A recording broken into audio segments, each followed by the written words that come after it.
Brooklyn Independent Television. Hey, it's a big borough. But Brooklyn really go for Why don't we just agree to disagree? Yeah, that's really gonna fly in Well, Brooklyn. that's a good question. No. Listen. That's exactly the point I wanted to make. In August of 2001, the Development, Relief, and Education for Alien Minors Act was introduced into the United States Senate.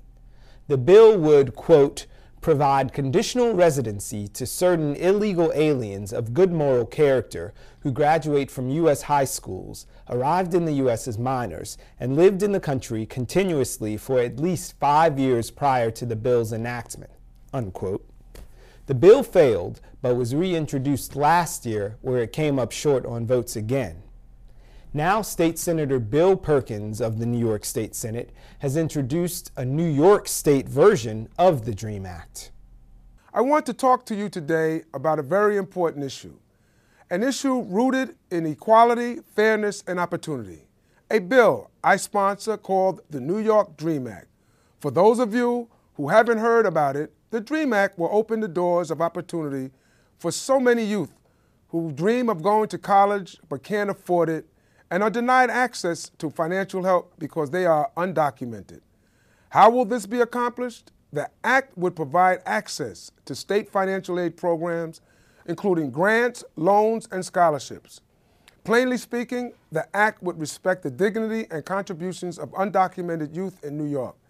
As a state that has benefited from having one of the largest and most diverse immigrant populations and has been on the forefront of progressive immigration policies, we must push back on the tide of national and local anti-immigrant sentiment and policies. We have one of the nation's premier public higher education systems, and we should be providing all New Yorkers with the same access, assistance, and opportunity to get a quality education. We are a nation that welcomes, not a nation that rejects or denies the freedoms and opportunities which the Statue of Liberty represents.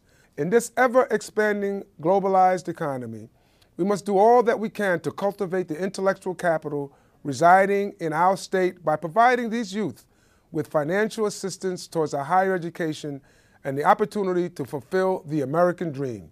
This is Intersect, and today I'm joined by Yahaira Saavedra, the founder of Dream Scholars. Thanks for being here, Yahaira. Thanks for having me. So a moment ago, I was going through the whole opening spiel before we heard from Senator Perkins, and the word illegal alien came up. We don't say illegal alien when we're trying to fight for citizenship. No, we say undocumented. The right term is to use is undocumented. I am an undocumented citizen, if you may say. Illegal, it's no human is illegal. Illegal is not a noun. By calling a person illegal, you take the right for them to go upon a judge and get a hearing to see if you're allowed to stay here in this country or not. So I am undocumented. And I've been here for 20 years, so I will consider myself pretty much a citizen. So you've been here for 20 years. I, just from knowing you briefly, judge that you're a pretty good moral character. You've been here for 20 years. You've graduated high school, been a college student. So how would the DREAM Act affect you? Would it apply to your life? Yes, it will apply to my life in various ways. First of all, I could start off by saying that the bill, the New York State DREAM Act bill that Senator Perkins has introduced, will allow undocumented students to apply for TAP.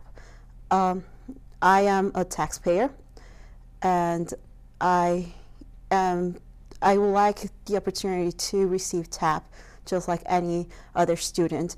So I am not asking for any handouts. I am asking for the same opportunities as every other student. So as a student, it will impact me directly because I will finally be treated equally as every other student. It will also impact me because I have a lot of friends, family members who are in the same situation as I am. And unfortunately, many of them have to stop going to school because they cannot afford to go to college. They cannot afford to pay tuition. Right. So it will affect us as a community, as a nation, as a whole, because there will be one less boundary for students to not go to continue going to college. So therefore, there will be a new generation of well-knowledge, well-trained citizens, well-educated citizens with careers.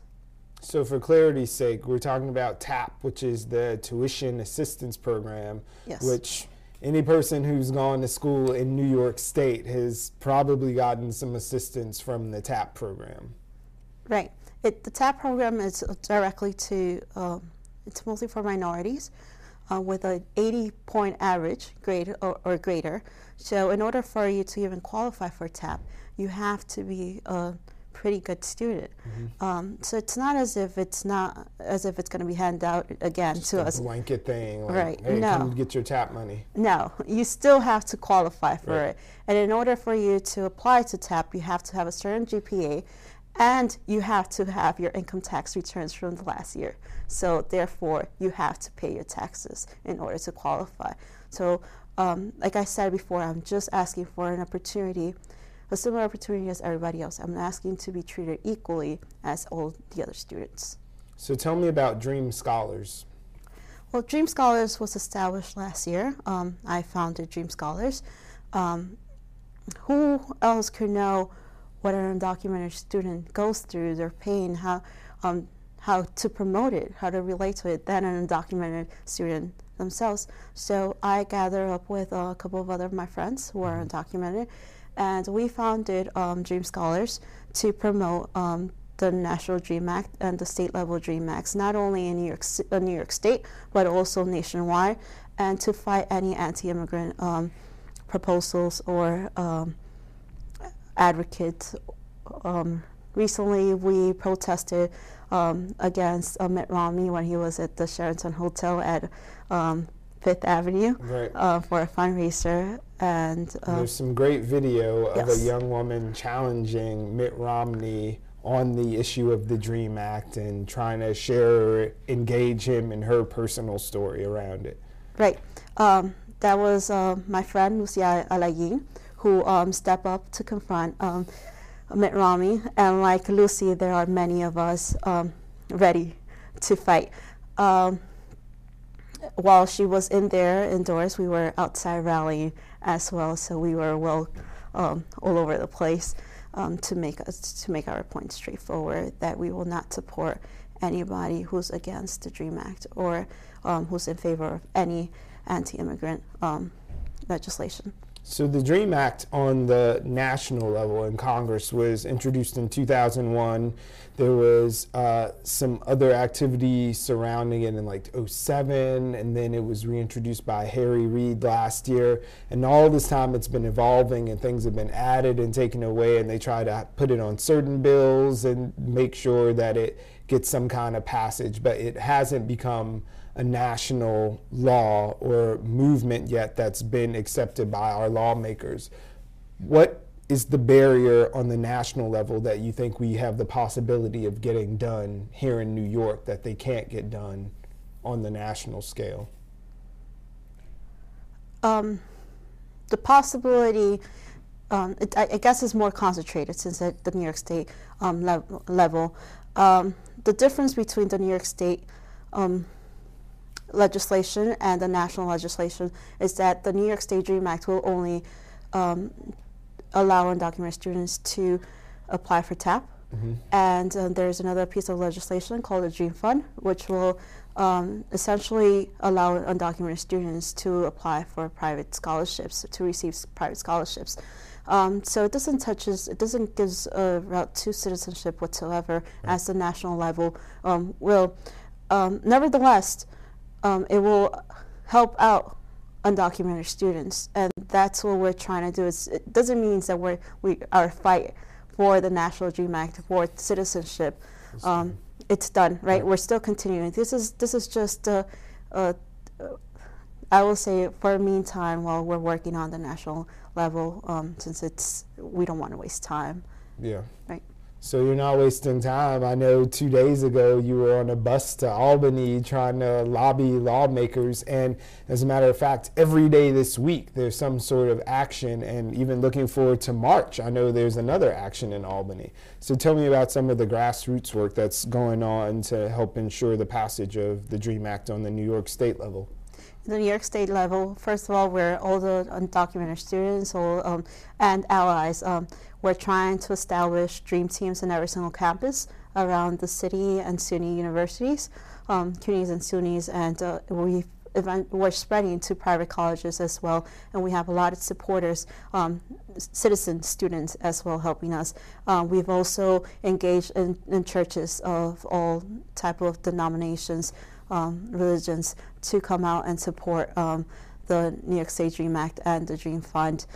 So we go and speak about our experience and how it will affect everybody as a community and how it will help progress everybody as a community.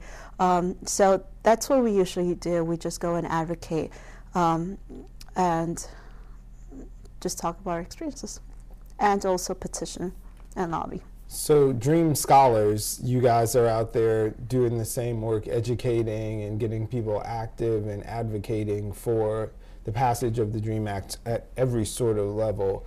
How did you come to found this organization? It's a passion. Yeah. It's a passion for civil rights. It's a passion to see my people liberated. It started off with a trip I made to San Diego, in which I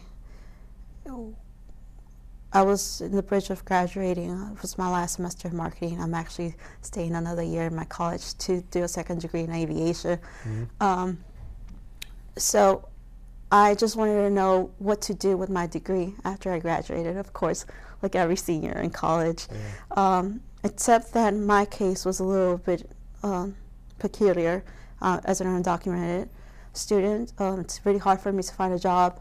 And to continue my studies because I have to pay full tuition as it is right now. Yeah. So I decided to go to San Diego, which is the closest to my native land, Mexico, and to find myself, to see whether I should stay here in the States or go back. While I was in Mexico, while I was in San Diego, mm-hmm. I saw a lot of shops, a lot of Mexican shops that sold artisanal, and then there was a lot of Mexican restaurants. And I just couldn't understand how there were a lot of people going and buying Mexican products, how they were tasting Mexican food, and how they enjoy it, how they loved it, you know, and went back and repeat their purchase. And I just couldn't understand, why is it that you love my products, you love what I do, but you just don't love me? Why is it that you don't accept me? At that time, AB 1070 Arizona anti-immigrant law was going into hand, mm-hmm. and a little background about this anti-immigrant law is that it's actually promoted by a lot of organizations, such as Exxon, a lot of companies work into creating this bill. And as a marketing major, and of course as a dreamer, I'm like, do I really want to waste my talent or my... You could have worked for these people. Right. Yeah. And these are the people who are going against who I am, essentially. So I decided to take my talent, all my investment in my education, all my hard-working money, to promote it into something better for my community, for my people, something that will make us, that will break us off out of this anti-immigrant sentiment, out of this whole scapegoating, mm-hmm. which is occurring. And I just wanted to promote just the beauty that's within us, what we create, and make our people always, not only undocumented citizens, but also immigrants, first-generation immigrants, just to realize how much potential we have. And that's my job as a marketer, I guess it's also my calling, right, per se, and that's where DREAM Scholars came into hand. Do you have any fear about being as open as you are, or any sort of, like, have you had a moment's pause to say, somebody needs to be out there doing it and showing my people all of their potential, but does it have to be you? Like, did you ever have that second where you're like, someone should be doing it before you realize that this is your calling? No, it shouldn't be me. It should be everybody. It's everybody's callings. We could go back to the religious space, to Christianity, where God left us, Jesus left us with 2 commandments, which is one of them being to love your brother as you love yourself. That's our calling. Or we could go back to the golden rule, to treat everybody as you would like to be treated. So it's everybody's calling, and that's the only way we could work towards a brighter future, if we all just treat each other as we would like to be treated. So you're a young, educated, self-determined, self-possessed woman who is doing all these things for yourself and getting your future aligned. You went to San Diego, you had the choice, and you're looking and trying to find yourself. So what made you come back to New York versus saying, you know what, I can go to Mexico and I have this education and I can have a life there that's free from the oppression and the stigma, and I can be a contributing person in Mexico just as well as I can in anywhere in the states that I choose? Sorry. So on the way back from San Diego, I actually got stopped.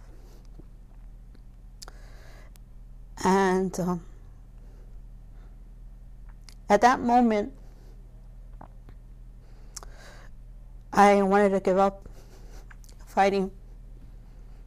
I'm just thinking, I should go back. Yeah. And when I was ready to receive that free trip back to my homeland, which, by the way, comes from taxpayers' money. So just imagine, with all those deportations that has been happening, I just believe that's just a bad investment, such as the border walls, where we could invest in education in our community. Well, at that moment, I was thinking about just giving up, and I just saw my little sister. I had a vision of my sisters, of my friends, of my family, and I just couldn't bear the thought of never seeing them again. So, you're right. With my education, I could go really far by myself. But it's not about me. It's about my community. It's about my family. It's about everybody's future. Because in some way, somehow, we all interact. Right now, I'm just a student, but I could be tomorrow's teacher. So for that tomorrow, I am working. Just like every other undocumented student is. So it's not about us, it's about what we can contribute with our upbringing, with all the investment our community has done. It takes a whole village to upbring a child, right? Yeah. So I want to give back to my community everything that they've devoted to me all these years, all these almost 20 years since I've came here. Plus, when I came to the States, my father, first words were, "You came here, I brought you here, but I brought you here," he said it in Spanish, "para triunfar." That means to be successful. I promised, and I made that promise to my dad. So I am here for him to accomplish his promise, and for my community. Well, your community is here for you too. Look. Thank you. They made these tissues pop up out of nowhere. Sorry. No, it's an issue that has been for a long time controlled by people with big mouths and loud voices and signs and a lot of cockamamie numbers that they like to quote, never how much it costs to send all of these people back to wherever they think that they should be from. And it's nice to have a quiet force who can share a personal story. And keeping on that same path, Mayor Bloomberg, Speaker of the City Council, Christine Quinn, Bill Perkins, of course, there are a number of people who support the National Dream Act in Congress as well as the New York State version of it. So there's a lot of people who have thought about this and who have considerable power and are on the side of what you think is right. Who out there do you need to sway? Who isn't receptive to the message? Who are you out there working towards changing their minds and their hearts? Oh, I'm ambitious, so it will lay it out. Put your intention into the world. So everybody. Yes, religious leaders, community leaders, group organizers, presidents of colleges, all the senators, assemblymen. It takes everybody, because it's not a matter of just a bill. Yeah. It's a matter of just the way we feel towards an individual. It's just being, again, all these anti-sentiments. It's racial profiling, it's bigotry, it's prejudice. So it's a matter of just, again, following the golden rule to treat others as you will be treated. Just giving any person a chance to show them, let them demonstrate who they are. You know, just don't assume because I'm undocumented that I don't know how to speak English. So it's that sentiment, and only then could there actually be a change, if everybody just accepts people for who they are, and just sees what a person could bring to his community. So are you trying to cut the line then?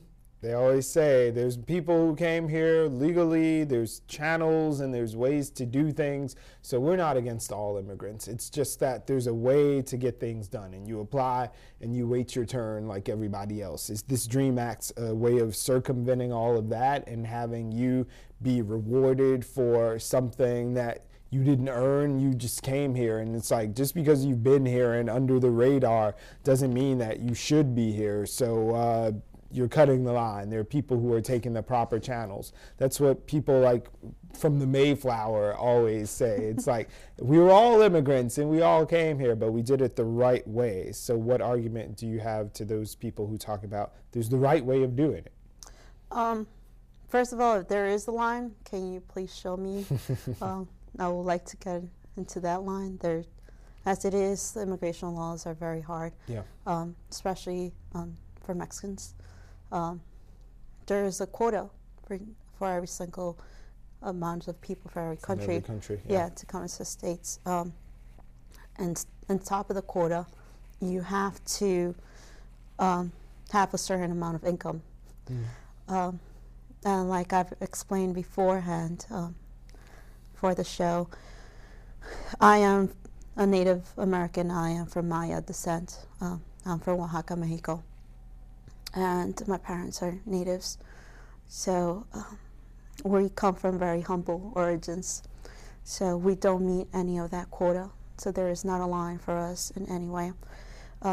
With that said, me being Mexican, I am in my homeland. This was all once part of our territory. Recently there were artifacts found in Georgia. We could go back to the Mexican-American War, where many of the states of Mexico were taken away by the United States. And even then, American citizenship was neglected to many Mexicans at that time in the territories such as Texas. So even back in history, you could see this bad immigration line or corrupted immigration line per se. So why do you think immigration, the face of the immigrant in America, is the Mexican American? There are people who come here from China, from Israel, from Great Britain, Australia. When we talk about the face of the immigrant, it's always the brown guy or woman from Mexico. It's never those other people. So are those other immigrant groups involved as heavily in the DREAM Act? Are they your allies, or are they more under the radar? What's it been like as an organizer? Well, I could probably say that Dreams College is very diverse. We have members from Korea, we have members from China, from Panama, from Jamaica, a lot of Haitians too. Yeah. So since Mexico is right next to the United States. Just like Haiti, you know. Right, kind of. The proximity. Well, Mexico, like you said, some guy drew a line and said, okay, this is America, this is Mexico, sort of thing. Right. So there's a lot of more people crossing the border through the Mexican-American border. Right. So just because we're lucky enough to be right next to the United States, a lot of people think that everybody that crosses over is Mexican. But that's not true. There's a lot of people who travel from South America to cross over to Mexico, and then from Mexico to United States. So you have any Canadians in the Dream Scholars? Yes, yes, there is. Well, yes, there are Canadians, undocumented Canadians here too. Yeah. As well as Europeans. We have a lot of Europeans as well, a lot of Russians, for that matter. So immigration affects everybody. It's not only brown color people. We just need everybody to be a little bit louder, I guess. So what is the next step? We had this sort of week of action here. What can anyone who's watching or just finds out about, you know, you're in the kitchen and you hear something over the TV in the next room talking about the DREAM Act, what would you hope that those people could do? First of all, it doesn't take such a big effort. You could sign on the petition to support the New York State DREAM Act and the DREAM Fund. You could talk to your neighbor about it, talk to your kids about it, tell them, just speak on our behalf, sorry, advocate for the New York State DREAM Act, advocate for the DREAM Fund, tell them to go back and revisit the video, the show. There's a lot of blogs online that you could read about dreamers and undocumented students like myself. Go back, revisit those blogs, post them on your pages, talk about it on Facebook through all these social media sites, stuff like that. Just simple actions like that makes you an advocate for the New York State DREAM Act. You don't have to go radical about it, but every single little step that you make makes a change. And like I said before, we need everybody to be able to pass the New York State DREAM Act, the DREAM Fund, and eventually the National DREAM Act. So that's the goal. Yes. You like New York is a step on the way to the national to make that happen. Yes. All right, so just as we close up, I'm going to ask you, you spoke Spanish so beautifully a few minutes ago, so I'm going to ask you to just share any words of support or encouragement for other people who are undocumented out there who the DREAM Act may affect directly or indirectly, but just give them some kind of word of comfort to let them know that they have an advocate here. Yahira is here and you can join. So I will quote Senator Perkins on this one. It's going to be very short. Si se puede. Si se puede. I think we all know what that means. And yes, you can. So that's all the time we have for this Intersect. I'd like to thank my guest, Yahira Saavedra. Thank you. Saavedra, the founder of Dream Scholars. Thanks for watching Intersect, and we'll see you next time. Bye now.